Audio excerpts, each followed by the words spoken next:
The morning sun cast long shadows across the manicured grounds of Gatcombe Park as Detective Inspector Michael Harrison adjusted his earpiece for the third time that hour. The crisp October air carried the distant sound of horses whinnying from the stables, a familiar soundtrack that had become second nature during his 6 years of protecting Princess Anne. At 42, Harrison had seen enough royal protection details to know that danger could emerge from the most unexpected places, but nothing had prepared him for what would unfold on this seemingly ordinary Tuesday. Princess Anne, the Princess Royal, had always been known for her no-nonsense approach to royal duties and her fierce independence. Unlike some members of the royal family who preferred elaborate security arrangements, she often insisted on maintaining a relatively normal lifestyle, much to the concern of her protection team. This particular morning, she had scheduled a visit to the local riding school, where she served as patron, followed by a public appearance at the village community center. It was the kind of routine engagement that filled her calendar year-round, the type of event that made her one of the hardest-working members of the royal family. Harrison had been assigned to Princess Anne's protection detail after distinguishing himself during a terrorist threat investigation in Northern Ireland. His background in counter-terrorism, combined with his calm demeanor and quick thinking, had made him an ideal candidate for royal protection. The job required more than just physical prowess. It demanded the ability to read people, assess threats that might not be immediately obvious, and make split-second decisions that could mean the difference between life and death. The morning briefing had been routine. Intelligence reports showed no specific threats against Princess Anne, and the planned route through the Gloucestershire countryside was considered low risk. The local police had been notified of her movements, and the usual security protocols were in place. Harrison's team consisted of himself, 2 other protection officers, and a driver trained in evasive techniques. They had made this journey dozens of times before, following the same country roads that wound through picturesque villages and rolling hills. As they prepared to leave Gatcombe Park, Harrison conducted his final security check. The armored Land Rover had been thoroughly inspected, communication equipment tested, and escape routes reviewed. Princess Anne, dressed in her characteristic practical attire of a wool coat and sturdy boots, emerged from the house with her usual brisk efficiency. She nodded to Harrison with the familiarity of someone who had grown accustomed to constant protection, though she had never quite embraced the necessity of it. The convoy pulled away from the estate at precisely 9:30, with Harrison in the front passenger seat of the lead vehicle. Behind them followed a support car, containing additional security personnel and medical equipment. The route to the riding school took them through narrow country lanes bordered by ancient stone walls and hedgerows that had stood for centuries. It was quintessentially English countryside, peaceful and seemingly devoid of any threat. Harrison's trained eyes continuously scanned the environment as they drove. He noted the normal Tuesday morning traffic, local commuters heading to work, delivery trucks making their rounds, and the occasional dog walker taking advantage of the crisp autumn weather. His radio crackled occasionally with routine communications from the support team and updates from local police units positioned along their route. 20 minutes into the journey, they approached the village of Minchinhampton, a charming Cotswold town known for its historic market square and medieval church. The narrow high street required careful navigation, and their driver slowed to accommodate pedestrians and parked cars. Harrison noticed nothing unusual about the scene. Shopkeepers opening their doors for the day, mothers pushing prams toward the local primary school, elderly residents making their way to the post office. It was then that Harrison's peripheral vision caught movement that didn't fit the peaceful morning tableau. A dark blue sedan, traveling at what appeared to be excessive speed, was approaching from a side street. The vehicle's trajectory seemed erratic, and something about the driver's behavior immediately triggered Harrison's threat assessment training. The car was moving too fast for the narrow street, and rather than slowing as it approached the main road where the royal convoy was passing, it appeared to be accelerating. Harrison's mind raced through the possibilities in the fraction of a second available to him. It could be a drunk driver, someone having a medical emergency, or a mechanical failure causing the vehicle to be out of control. But his training had taught him never to assume innocence when Princess Anne's safety was at stake. The positioning of the speeding vehicle, combined with its timing and trajectory, created what could only be described as a potential collision course with their convoy. "Contact front," Harrison spoke calmly into his radio, alerting the rest of his team to a potential threat. His hand moved instinctively toward his sidearm, though he hoped it wouldn't be necessary. The driver of their Land Rover, Mark Stevens, was already responding to Harrison's alert, his own eyes tracking the approaching vehicle as he calculated their options for evasive action. Princess Anne, seated in the back of the vehicle, looked up from the briefing papers she had been reviewing. Her years of experience with security protocols meant she could sense the change in atmosphere without needing explanation. She had lived through the 1974 kidnapping attempt on her way back from a charity film premiere, an incident that had left one person seriously injured and had forever changed how the royal family viewed personal security. The sedan was now clearly visible to everyone in the convoy, its dark outline stark against the honey-colored stone buildings of the village. Harrison could see that it was a relatively new model, possibly stolen, though there was no time to run license plate checks. The driver appeared to be male, though details were difficult to discern at distance and speed. What was clear was that the vehicle showed no signs of slowing or changing course. Harrison's training kicked into full gear as he assessed their tactical options. The narrow street offered limited room for evasive maneuvers, with stone walls on one side and parked cars on the other. Stopping would make them sitting targets if this was indeed a deliberate attack. Accelerating might take them out of immediate danger, but could also lead them into a trap if other vehicles were involved. The seconds stretched like minutes as Harrison weighed each possibility. "Stevens, prepare for evasive action," Harrison commanded, his voice steady despite the adrenaline coursing through his system. The driver's hands tightened on the steering wheel as he identified potential escape routes. Behind them, the support vehicle was already moving into a blocking position, their crew trained to sacrifice themselves if necessary to protect the princess. The speeding sedan was now less than 50 meters away and closing fast. Harrison could see the driver more clearly now, a young man who appeared to be looking directly at their convoy rather than the road ahead. Whether this was intentional targeting or simply panic at seeing official vehicles, Harrison couldn't determine. What mattered was that in approximately 5 seconds the paths of both vehicles would intersect unless immediate action was taken. Princess Anne's voice came from the back seat, calm and controlled despite the obvious danger. "Whatever you need to do, Inspector Harrison." Her words carried the weight of someone who had faced mortal danger before and trusted completely in the professionals tasked with her protection. It was exactly the kind of response Harrison had come to expect from her. No panic, no unnecessary questions. Just clear support for whatever action he deemed necessary. The moment of decision had arrived. Harrison could see that the sedan was not going to stop or change course on its own. Whether driven by malicious intent, mechanical failure, or human error, the vehicle represented an immediate and serious threat to Princess Anne's safety. Everything he had trained for throughout his career had led to this single moment where his judgment and actions would determine the outcome of a potentially catastrophic situation. "Hold on," Harrison announced to everyone in the vehicle as he prepared to give Stevens the command that would either save them all or put them in even greater danger.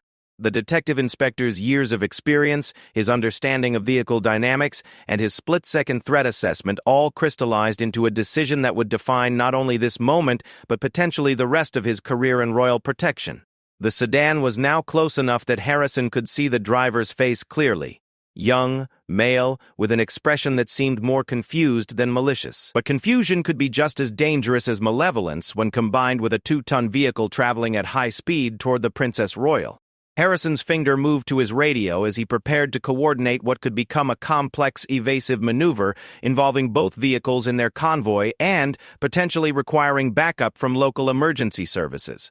In the precious few seconds that remained, Harrison's mind cataloged every detail of their surroundings: the position of pedestrians who might be endangered by any evasive action, the structural integrity of nearby buildings that might provide cover, and the escape routes that would get Princess Anne to safety if their current location became untenable. It was the kind of comprehensive threat assessment that separated elite protection officers from ordinary security personnel, and Harrison knew that Princess Anne's life might well depend on the accuracy of his calculations. "Execute now." Harrison's command cut through the tension like a blade as Stevens yanked the steering wheel hard to the left. The armored Land Rover responded with surprising agility for such a heavy vehicle, its reinforced chassis groaning under the sudden lateral stress. The maneuver took them toward what appeared to be a gap between 2 parked cars, a space so narrow that Harrison wasn't entirely certain they would fit through without scraping both sides. The timing proved to be absolutely critical. The speeding sedan shot past exactly where their convoy would have been if they had maintained their original course, missing them by mere inches. The sound of the other vehicle's engine was deafening as it roared past, and Harrison caught a glimpse of the driver's face through the side window, wide-eyed and clearly in a state of panic rather than focused aggression. This split-second observation would prove crucial for his post-incident report, but for now his attention remained fixed on getting Princess Anne to safety. Stephen's evasive maneuver had successfully avoided the immediate collision, but it had also created new challenges. The Land Rover was now wedged between two civilian vehicles in what was essentially an improvised parking space, with barely 6 inches of clearance on either side. Behind them, the support vehicle had executed its own evasive action, pulling into a defensive position that would allow them to pursue the sedan if necessary, while also providing cover for the princess's vehicle. Princess Anne remained remarkably composed throughout the entire sequence, her hands gripping the armrests of her seat, but her face showing more curiosity than fear. "Is everyone all right?" she asked, demonstrating the kind of concern for others that had made her beloved by her protection team. Harrison quickly confirmed that all members of the convoy were uninjured before turning his attention to the broader security situation. The sedan had not stopped after passing their convoy. Instead, it continued down the high street at dangerous speed, weaving between other vehicles and causing several drivers to pull over in alarm.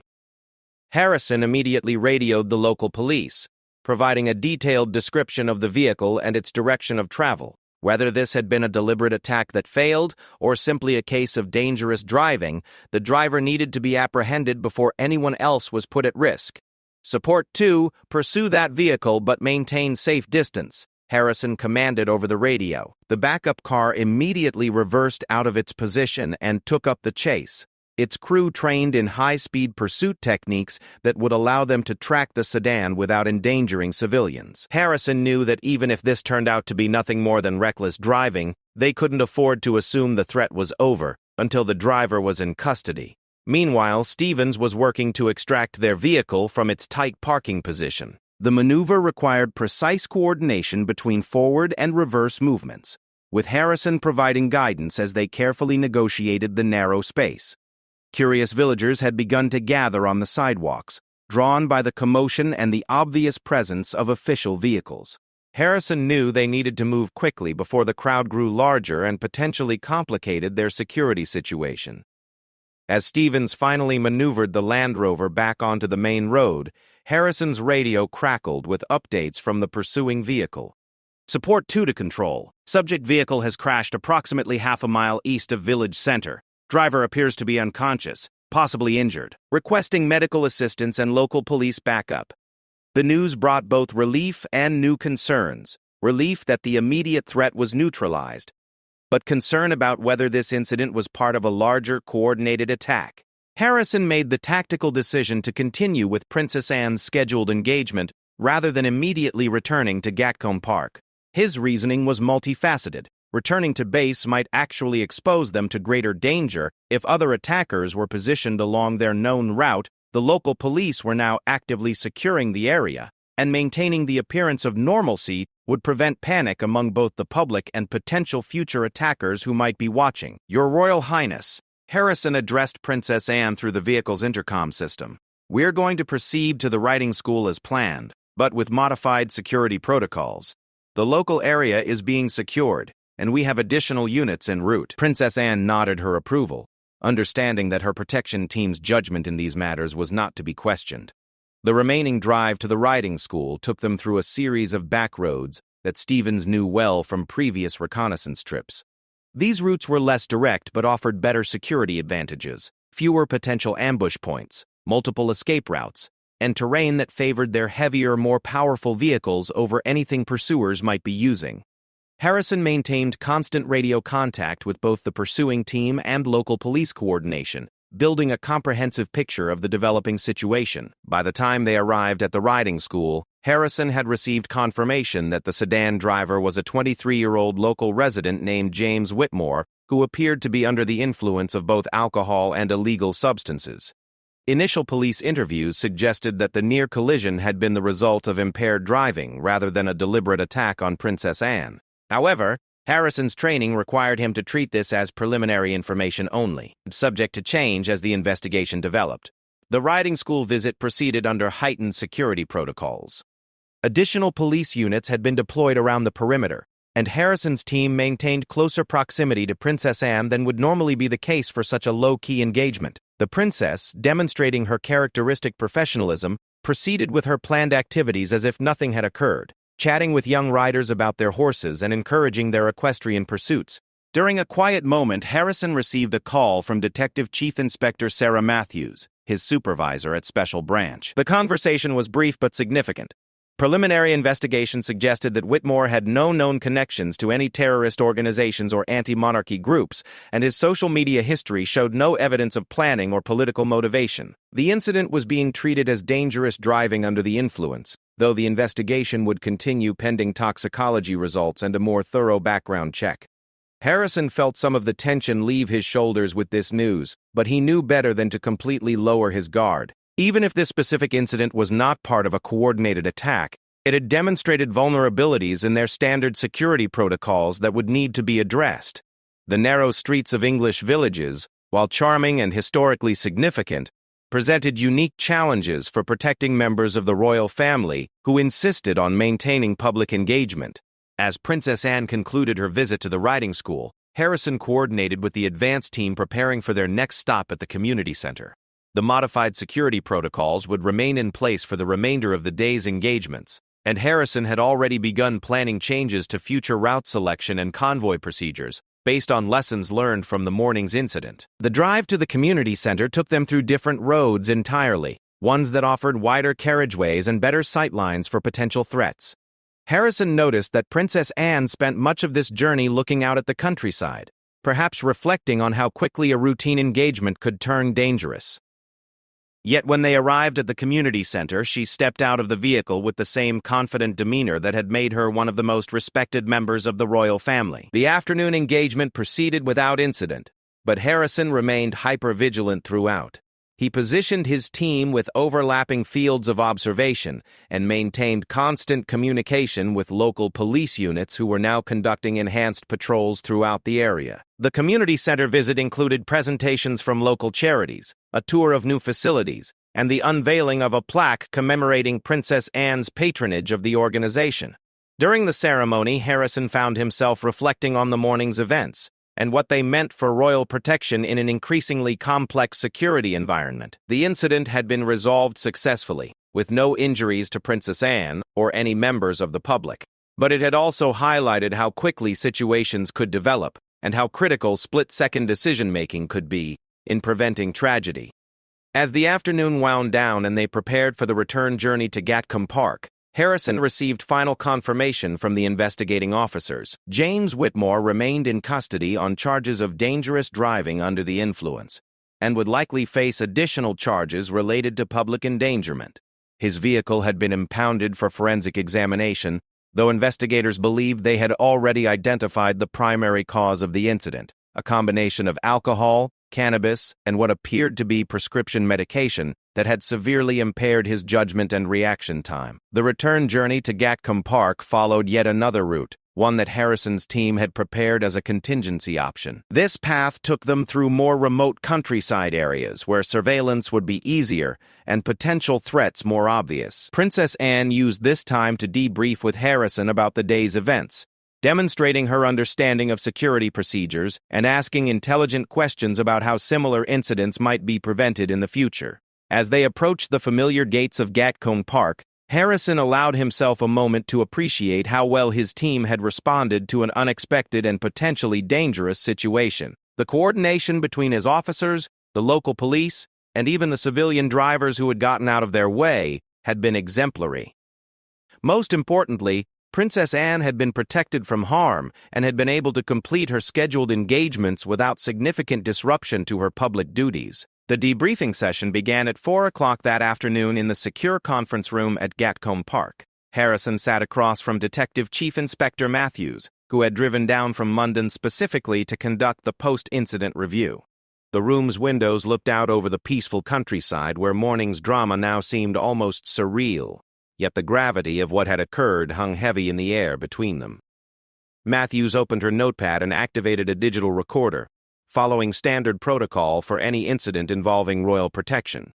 "Take me through it from the beginning, Michael," she said, her voice carrying the authority of someone who had overseen dozens of similar investigations throughout her career. Harrison appreciated her direct approach. There was no time for pleasantries when analyzing what could have been a catastrophic failure of security. Harrison began his account with the morning briefing, describing the routine nature of Princess Anne's scheduled engagements and the standard threat assessment that had indicated low risk. He detailed the convoy composition, the planned route, and the security measures that had been in place. Matthews made careful notes, occasionally asking for clarification on timing or positioning details that might prove significant in her final report. When Harrison reached the moment of the near collision, Matthews stopped him frequently to explore his decision-making process. Why had he identified the approaching sedan as a threat rather than simply another vehicle on a busy street? What specific indicators had triggered his protective instincts? How had he weighed the risks of evasive action against the potential consequences of maintaining course? The driver's behavior was inconsistent with normal traffic patterns, Harrison explained, referring to his handwritten notes from immediately after the incident. He wasn't looking at the road ahead but appeared to be focused on our convoy. The speed was excessive for the street conditions, and he made no attempt to slow down despite clear sight lines to our position. These observations, made in split seconds under extreme pressure, demonstrated the kind of threat assessment skills that had made Harrison one of the most trusted protection officers in the service. Matthews was particularly interested in the tactical decision to continue with the scheduled engagements rather than immediately returning to base. This choice had been controversial within the protection team, with some officers arguing that an immediate withdrawal would have been the safer option. Harrison defended his reasoning. Intelligence gathering during the first hour after the incident had suggested a lone actor rather than coordinated attack. Returning to Gatcombe Park would have required traversing the same roads where the incident occurred, and maintaining normal activities would prevent panic among both the public and potential copycat attackers. The investigation into James Whitmore's background had expanded throughout the afternoon, with digital forensics experts examining his computer and mobile phone, while financial investigators traced his recent activities for any connection to anti-monarchy groups or foreign intelligence services. The preliminary results painted a picture of a troubled young man struggling with substance abuse rather than a political extremist, but Matthews emphasized that the investigation would continue until every possible connection had been explored. Princess Anne herself joined the debriefing session for 30 minutes, providing her own perspective on the morning's events. She praised Harrison's team for their professionalism and quick thinking, noting that she had felt completely confident in their protection throughout the incident. Her questions were characteristically direct and practical. How might similar threats be detected earlier? What modifications to standard procedures were being considered? And how could the balance between security and public accessibility be maintained? The reality is that complete safety would require me to remain locked away from the public entirely, Princess Anne observed, which would make it impossible to fulfill my duties. The challenge for all of us is finding ways to manage risk while still allowing meaningful engagement with the communities we serve. Her words captured the fundamental dilemma facing royal protection. Absolute security was incompatible with the public role that justified the monarchy's existence. Matthews presented preliminary recommendations based on her review of the incident. These included enhanced threat assessment protocols for village engagements, improved coordination with local police for street-level intelligence, and consideration of modified convoy formations that would provide better evasive capabilities in constrained environments. She also noted the exemplary performance of Harrison's team and recommended that their response procedures be adopted as standard practice for similar situations. The technical analysis of the near collision revealed just how close they had come to disaster. Vehicle trajectory calculations showed that without Stevens' evasive maneuver, Whitmore's sedan would have struck the Land Rover at approximately 45 miles per hour, directly in the area where Princess Anne was seated. The armored vehicle might have protected her from serious injury, but the impact would certainly have caused trauma and could have resulted in secondary collisions with civilian vehicles. Harrison learned that the pursuing protection officers had been first on scene when Whitmore's vehicle crashed into a stone wall approximately half a mile from the village center. They had provided immediate first aid before paramedics arrived, potentially saving the young man's life. Whitmore had suffered a concussion and several broken ribs but was expected to make a full recovery. He would face serious criminal charges, but Harrison felt satisfaction knowing that their response had prevented both harm to Princess Anne and a potentially fatal outcome for the impaired driver. The media response to the incident proved to be another challenge that required careful management.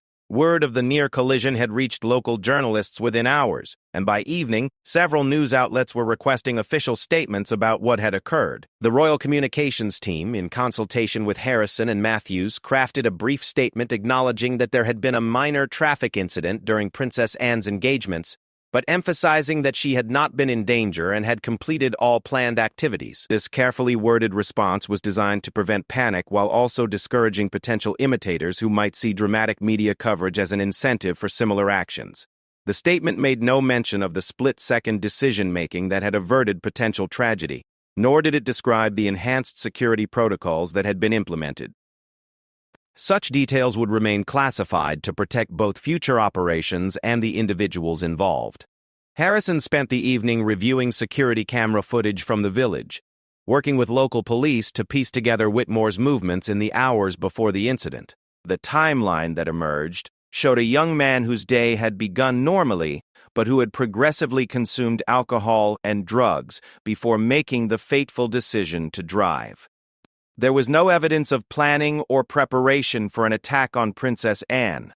Rather, it appeared to be a tragic combination of poor judgment and unfortunate timing. The psychological profile being developed by forensic psychiatrists suggested that Whitmore was suffering from depression and anxiety, conditions that had been exacerbated by recent job loss and relationship problems. His substance abuse appeared to be a form of self-medication rather than recreational use, and friends interviewed by police described him as gentle and nonviolent. The picture that emerged was of someone whose life had spiraled out of control rather than a deliberate threat to royal security. Despite the apparently accidental nature of the incident, Harrison knew that the investigation would continue for several more weeks. Every aspect of Whitmore's life would be examined, from his financial records to his social media activity to his medical history. The thoroughness was necessary not only to ensure that no terrorist connection was overlooked, but also to identify any systemic vulnerabilities that might allow similar incidents in the future. Harrison emphasized that their quick response had been possible only because of extensive training and preparation that had allowed them to function effectively under extreme pressure. The team's cohesion and mutual trust had been crucial in executing complex maneuvers while maintaining communication and coordination. One significant outcome of the incident was a decision to enhance the advance reconnaissance conducted before royal engagements. Future visits to village locations would include more detailed mapping of potential vehicle approaches, identification of evasive maneuver options, and coordination with local traffic management authorities to ensure optimal positioning of convoy vehicles. These changes would require additional resources and planning time, but were deemed essential for preventing similar close calls. Harrison also recommended modifications to the standard convoy formation used for village engagements. The traditional arrangement of led vehicle and following support car had proven adequate for highway travel, but less effective in constrained urban environments. A revised formation that included flanking vehicles and predetermined rally points would provide better protection against the kind of unexpected threat they had encountered. The human element of the morning's events continued to weigh on Harrison's mind as he completed his paperwork late into the evening.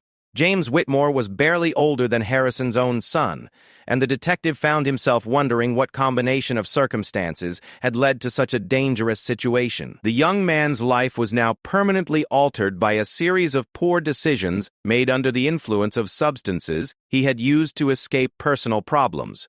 As Harrison finally prepared to leave Gatcombe Park that night, he reflected on the unpredictable nature of protection work. Years of preparation and training had been validated in a matter of seconds, yet he knew that tomorrow would bring new challenges and potential threats that might test his team in entirely different ways.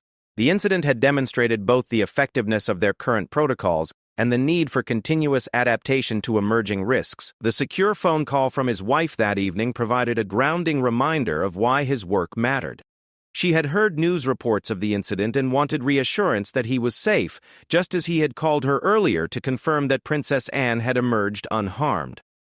These personal connections to the broader consequences of royal protection helped maintain Harrison's focus on the human stakes involved in his professional responsibilities. 3 months after the incident, Harrison stood in the same secure conference room at Gatcombe Park, but this time the atmosphere was markedly different. Detective Chief Inspector Matthews had returned to present the final investigation report, and her findings would have lasting implications for royal protection protocols across the entire service. The comprehensive investigation had expanded far beyond the initial incident to examine systemic issues and recommend fundamental changes to how the royal family was protected during public engagements. The final report on James Whitmore painted a complex picture of a young man whose life had unraveled in the months leading up to the incident. Forensic accountants had traced his financial decline following the closure of the small manufacturing company where he had worked for 3 years. The loss of stable employment had triggered a cascade of personal problems: mounting debt, the breakdown of a long-term relationship, and increasingly heavy reliance on alcohol and prescription medications that he had begun purchasing illegally online. Whitmore's digital footprint revealed no political extremism or anti-monarchy sentiment, but it did show a pattern of increasingly erratic behavior and concerning social media posts about feeling hopeless and abandoned by society. Mental health experts who had evaluated him described a classic case of someone whose coping mechanisms had completely failed, leading to the kind of impaired judgment that had nearly resulted in tragedy on that October morning. The young man had eventually been sentenced to 18 months in prison for dangerous driving under the influence, with additional charges related to drug possession and driving without insurance. However, Harrison had been struck by Princess Anne's response when she learned of the sentence. Rather than expressing satisfaction at the punishment, she had asked whether Whitmore would receive treatment for his substance abuse and mental health issues while incarcerated, demonstrating the compassion that had endeared her to protection officers throughout her career. Matthews's report contained 47 specific recommendations for improving royal protection, ranging from tactical modifications to strategic changes in how engagements were planned and executed. The most significant proposal was the establishment of a new threat assessment matrix that would better account for the kind of random, non-political risks that the Whitmore incident had represented. Traditional security planning had focused primarily on organized threats from terrorist groups or political extremists, but the reality was that unpredictable individual actors posed an equally serious danger. The enhanced convoy procedures that Harrison's team had developed were being adopted across the entire Royal Protection Service. The new protocols included mandatory alternative route planning for any engagement involving travel through village centers, pre-positioning of emergency medical resources along planned routes, and improved coordination with local mental health services to identify individuals who might pose risks during periods of personal crisis. Harrison had been promoted to Detective Chief Inspector and given responsibility for implementing the new procedures service-wide. The promotion was recognition not only of his performance during the incident, but also of his thoughtful analysis of what had occurred and his practical recommendations for preventing similar situations. His first assignment in the new role would be a comprehensive review of protection arrangements for all working members of the royal family. The psychological impact of the incident on Harrison himself had been significant, though he was reluctant to acknowledge it publicly. The knowledge that Princess Anne's safety had depended on his split-second decision-making had weighed heavily on him in the weeks following the event. Mandatory counseling sessions with service psychologists had helped him process the stress and maintain perspective, but he knew that the responsibility would stay with him throughout his career. Stevens, the driver whose quick reflexes had executed the evasive maneuver, had also been recognized for his performance, with a commendation and assignment to the elite driving training unit, where he would pass on his skills to the next generation of royal protection drivers. His calm professionalism under extreme pressure had been crucial to the successful outcome, and his experience was now being incorporated into advanced tactical driving courses. The broader implications of the incident extended beyond royal protection to emergency services throughout the country. The coordination between Harrison's team, local police, and medical responders had demonstrated the importance of integrated training and communication protocols. As a result, new joint exercises were being developed to ensure that all agencies involved in major incident response could work together effectively. Princess Anne herself had become an advocate for some of the changes emerging from the investigation, particularly those related to mental health and substance abuse support. She had used several subsequent public appearances to highlight the importance of early intervention services for people struggling with the kinds of problems that had led to Whitmore's breakdown. Her approach was characteristically direct and practical, focusing on preventing future tragedies rather than simply punishing those who had already made serious mistakes. The media analysis of the incident had revealed interesting patterns in how royal security stories were covered and consumed by the public. Initial reports had focused on the dramatic aspects of the near collision, but follow-up coverage had explored broader issues of royal accessibility and the balance between security and public engagement. The measured response from royal communications had helped maintain perspective and prevent the kind of sensationalized reporting that might encourage copycat incidents.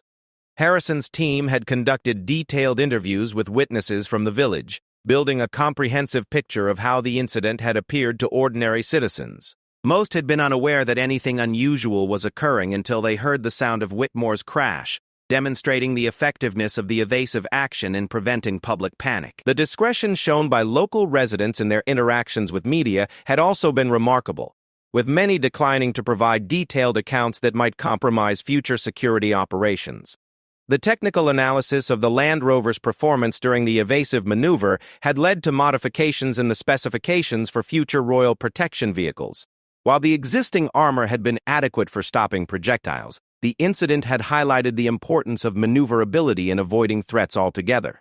New vehicles would incorporate advanced stability control systems and enhanced power-to-weight ratios that would improve evasive capabilities without compromising protection. One unexpected outcome of the investigation was increased cooperation with international royal protection services.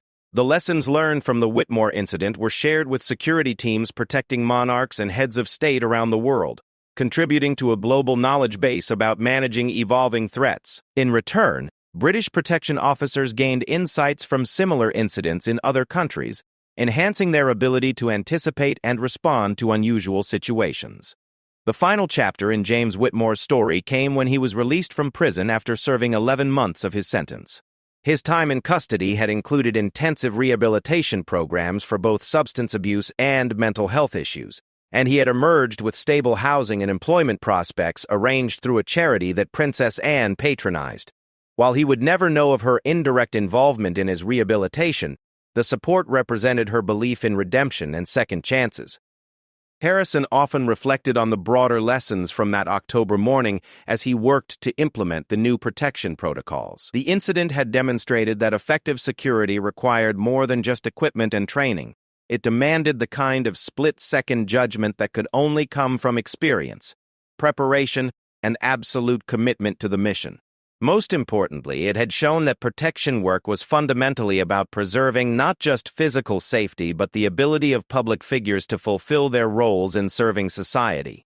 The enhanced threat assessment procedures that emerged from the investigation were already proving their value in identifying potential risks that might previously have been overlooked. Local police forces were reporting more individuals for welfare checks based on concerning behavior, and early intervention by mental health services was preventing crises that might otherwise have resulted in dangerous situations. As Harrison prepared for his next assignment protecting other members of the royal family, he carried with him the knowledge that his actions on that autumn morning had not only prevented potential tragedy, but had also contributed to fundamental improvements in how the monarchy was protected. The incident had become a case study in effective crisis response, demonstrating that even the most unexpected threats could be managed successfully through proper training, quick thinking, and coordinated action.